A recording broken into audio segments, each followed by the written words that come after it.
Bizim yolumuz Sultan Alparslan'ın, Melikşah'ın, Kılıç Arslan'ın yoludur. Bizim yolumuz Osman Gazi'nin, Fatih Sultan Mehmet'in, Sultan Süleyman'ın, Yavuz Sultan Selim'in yoludur. Hizmet için çıktık bu yola, Gazi Paşa artık ayakta.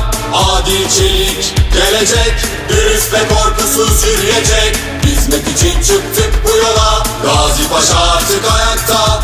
Adil çelik gelecek, dürüst ve korkusuz yürüyecek. Kimsesizin kimsesi oldun, adaletin gür sesi oldun. Adil başkan umudun, arkanda yürekli yurdun. Kimsesizin kimsesi oldun, adaletin gür sesi oldun. Adil başkan umudun, arkanda yürekli yurdun. Adaletle kalkınmaya, hak yolunda doğrulmaya, dürüstlükle yorulmaya, Gazi Paşa hazır artık.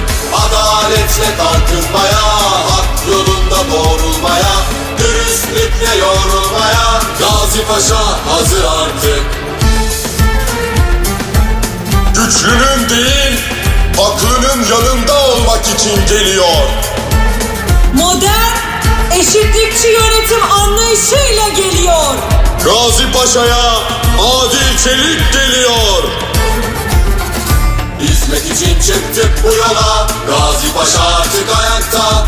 Adil çelik gelecek, dürüst ve korkusuz yürüyecek. Hizmet için çıktık bu yola, Gazi Paşa artık ayakta. Adil çelik gelecek, dürüst ve korkusuz yürüyecek.